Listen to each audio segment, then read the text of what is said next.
What is debit card? Debit card কি? বাংলাদেশের বর্তমান সিচুয়েশনে ডেবিট কার্ড, ক্রেডিট কার্ড এটা একটি নর্মাল জিনিস হয়ে গেছে। আমরা যে কোনো ব্যাংক অ্যাকাউন্ট খুললেই চাই যে আমাদের একটি ভিসা কার্ড থাকুক বা মাস্টার কার্ড থাকুক, বা একটি কার্ড আমাদের প্রয়োজন পড়েই। কারণ চেক দিয়ে টাকা তোলার মতো আসলে এখন আর পরিস্থিতিটা এখন নাই, বা বেশি টাকা তোলার ক্ষেত্রে হয়তো আমরা চেক ব্যবহার করি, কিন্তু ম্যাক্সিমাম ক্ষেত্রে যে কোনো জায়গায় অনলাইন পেমেন্ট বলেন, পিওএস যে পেমেন্টগুলো আছে, অথবা অনলাইনে যে মার্চেন্ট পেমেন্টগুলো আছে, সেটাতে আমরা কিন্তু কার্ড ব্যবহার করতে এখন বেশি অভ্যস্ত হয়ে গেছি।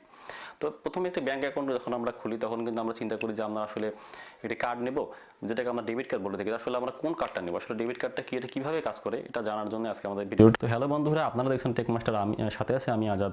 চলুন শুরু করা যাক।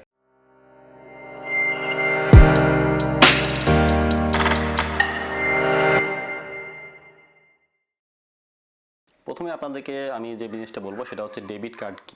ডেবিট কার্ড হচ্ছে একটি প্লাস্টিক কার্ডও হতে পারে, এটি ভার্চুয়াল কার্ডও হতে পারে, এটা যে কোনো ধরনের কার্ডই হতে পারে। ডেবিট কার্ড হচ্ছে আপনি ব্যাংকে যদি একটা অ্যাকাউন্ট খোলেন বা অ্যাকাউন্টের এগেইনস্টে আপনাকে ব্যাংক কিন্তু একটি কার্ড ইস্যু করে। বর্তমানে বাংলাদেশে যত সরকারি বেসরকারি ব্যাংক বলেন, সব ব্যাংকেই কিন্তু সব শাখা থেকে এই ডেবিট কার্ডগুলো ইস্যু করা হয়। আর আপনার অ্যাকাউন্টের এগেইনস্টে আপনি যে একটা সেভিংস অ্যাকাউন্ট খুলছেন বা একটা কারেন্ট অ্যাকাউন্ট খুলেছেন, এর এগেইনস্টে কিন্তু আমরা একটা কার্ড ইস্যু করা হয়, যেটাকে আমরা ডেবিট কার্ড বলে থাকি। নর্মালি যে আমরা যে ব্যাংক অ্যাকাউন্টগুলো খুলি, ডেবিট ইস্যু করা হয়। ডেবিট কার্ড কিন্তু আপনার লোকাল এবং ইন্টারন্যাশনাল দুই ধরনেরই হতে পারে। এটা সিঙ্গেল কারেন্সি, বাংলাদেশি শুধু বাংলাদেশ টাকা ব্যবহার করতে পারবেন, এবং ডুবেল কারেন্সি ডেবিট কার্ডও কিন্তু হয়, যেটাতে আপনি ইউএসডি প্রপোর্শনে থাকে, বিশ্বের যে কোনো জায়গা থেকে আপনাদের কার্ডটা ব্যবহার করতে পারবেন। তো প্রথমেই আপনাদেরকে আমি বলি, ডেবিট জিনিসটা হচ্ছে, ডেবিট কার্ডের যে ব্যবহারটা হচ্ছে, আপনার অ্যাকাউন্টে যে টাকা থাকবে, মনে করেন আপনার একটি সেভিংস অ্যাকাউন্ট আছে ডাচ বাংলা ব্যাংকে, আপনি একটি ডেবিট কার্ড ইস্যু করলেন, তো ওই অ্যাকাউন্টে যদি আপনার 10,000 টাকা থাকে, সেই 10,000 টাকাটাই কিন্তু আপনি ডেবিট কার্ডের মাধ্যমে ব্যবহার করতে পারতেছেন। এটা কিন্তু এমন না যে আপনার অ্যাকাউন্টে কোনো টাকা নেই, ডেবিট কার্ডটা আপনি নিলেন, নিয়ে বুথ থেকে আপনি ব্যাংকের থেকে লোন দিলেন, লোন নিয়ে কাজ করলেন, পরে আবার শোধ করে দিলেন, যেটার ক্ষেত্রে ক্রেডিট কার্ড যেটাকে আমরা বলে থাকি।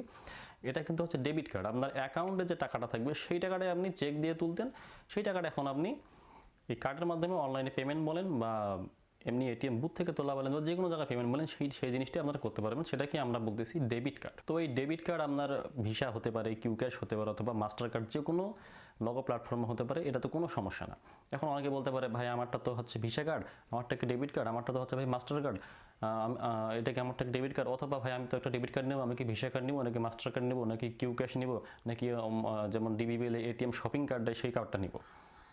তো আপনি শপিং কার্ড নেন, ভিসা কার্ড নেন, মাস্টার কার্ড নেন, যেই কার্ডটাই কিন্তু আপনি নেন, আপনি কিন্তু এটাকে ডেবিট কার্ড, প্রাথমিক যে অ্যাকাউন্টগুলো রয়েছে ব্যাংকে, এক্ষেত্রে আপনাকে কিন্তু ব্যাংক যে কার্ডগুলো ইস্যু করে সবগুলো হচ্ছে ডেবিট কার্ড, যেটাকে আপনারা এটিএম কার্ড বলে থাকেন বা শপিং কার্ড বলে থাকেন। এটাও কিন্তু এক ধরনের ডেবিট কার্ড। কারণ হচ্ছে আপনার ব্যাংক অ্যাকাউন্টে টাকা আছে, সেই টাকাটা আপনি ব্যবহার করতেছেন, হয়তো নাম একটা আলাদা দিয়েছে বা শপিং কার্ড, বা এই কার্ড ব্যবহার করলে এত পার্সেন্ট ছাড়, এই ধরনের অনেক কিছু বলে ব্যাংক থেকে বলে থাকে। বাট কার্ডগুলো কিন্তু বেসিক্যালি সবই ডেবিট কার্ড। খোলার সাথে সাথে আপনারা ভিসা কার্ডও নিতে পারেন, মাস্টার কার্ডও নিতে পারেন, এটিএম কার্ডও নিতে পারেন। তো আমার পরামর্শ থাকবে আপনারা ভিসা অথবা মাস্টার কার্ড নেওয়ার জন্য। কারণ ম্যাক্সিমাম পিওএস টার্মিনাল বলে, যে কোনো অনলাইন শপিং বলেন, লোকাল শপিং বলেন বা ইন্টারন্যাশনাল শপিং বলেন, আপনাদের কিন্তু ভিসা অথবা মাস্টার কার্ড সাপোর্ট করে। আপনার কিন্তু এটিএম বা শপিং কার্ডগুলো কিন্তু সাপোর্ট করে না। তো সেক্ষেত্রে আপনার যদি ভিসা বা মাস্টার কার্ড নেন ডেবিট কার্ড হিসেবে, তাহলে আপনার অ্যাকাউন্টে যে ধরনের অ্যাকাউন্টে থাকে, কারেন্ট বলেন, সেভিংস বলেন, তাহলে আপনারা সব জায়গায় পিওএস টার্মিনালগুলো বলেন, যে কোনো মনে করেন যে আপনি শপিং সাইটগুলোতে বলেন, অথবা আপনার যে কোনো শপে বলেন, বা ঠিক আছে যে আমি বসুন্ধরায় গেলাম, যে ভাই আমি তো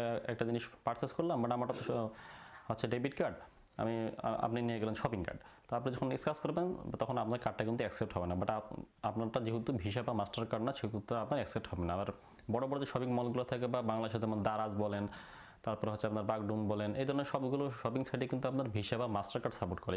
এখানে কিন্তু হচ্ছে আপনার যে এটিএম কার্ড বা শপিং কার্ড আছে, এই কার্ডগুলো ডাচ বাংলা ব্যাংকেরগুলো মেবি সাপোর্ট করে, বা অন্যান্য ব্যাংকেরগুলো কিন্তু সাপোর্ট করে না। তো সেক্ষেত্রে আপনার যদি ভিসা বা মাস্টার কার্ড লগো সম্বলিত ডেবিট কার্ড নেন, তাহলে কিন্তু আপনার সব ধরনের বাংলাদেশি যে সাইটগুলো আছে, মানে লোকাল যে ডেবিট কার্ডটা আছে, সব ধরনের বাংলাদেশি সাইটগুলোতে কিন্তু আপনারা ভিসা বা মাস্টার কার্ড নিয়ে এই কাজটা করতে পারবেন।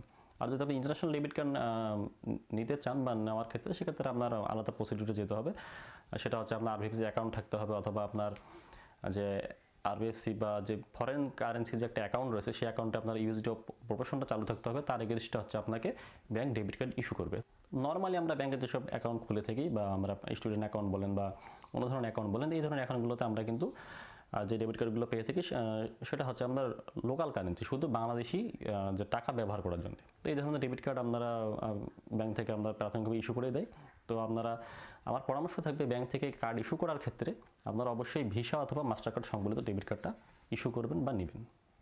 আশা করি ডেবিট কার্ড সম্বন্ধে যতগুলো ডাউট ছিল আপনাদের আশা করি বুঝতে পেরেছেন। এরপরও যদি ভিডিওতে আপনারা ক্লিয়ার না হয়ে থাকেন, আরও যদি ডেবিট কার্ড সম্বন্ধে কোনো কিছু জানার থাকে, তো আপনারা আমাদের ভিডিওর কমেন্ট বক্সে কমেন্টের মাধ্যমে আমাদেরকে জানাতে পারেন, অথবা ডিসক্রিপশন লিঙ্কে আমাদের ফেসবুক গ্রুপে ঠিকানা দেওয়া থাকবে, সেখানে আপনারা কমেন্টের মাধ্যমে আমাদেরকে পোস্ট করে জানাতে পারেন, অথবা আমাদের চ্যানেলের অ্যাবাউট সেকশনে হচ্ছে আপনার একটি ইমেল অ্যাড্রেস দেওয়া থাকবে। সেই ইমেল অ্যাড্রেসের মাধ্যমে ইমেলের মাধ্যমে আপনি আমাদের জানাতে পারেন ডেবিট কার্ড সম্বন্ধে যে কোনো প্রশ্ন। আশা করি আপনারা 1 ঘন্টার মধ্যে উত্তর পেয়ে যাবেন। তো বন্ধুরা, আমাদের ভিডিওটি যদি ভালো লাগে অবশ্যই ভিডিও লাইক দিয়ে যাবেন এবং কমেন্টের মাধ্যমে জানাবেন ভিডিওটি কেমন লাগে। আর যদি আপনি আমাদের চ্যানেলে নতুন দর্শক হয়ে থাকেন, তো আমাদের চ্যানেলটি অবশ্যই সাবস্ক্রাইব। তো আজকের মতো এ পর্যন্ত, দেখা হবে পরবর্তী কোনো ভিডিওতে। সে পর্যন্ত খোদা হাফেজ।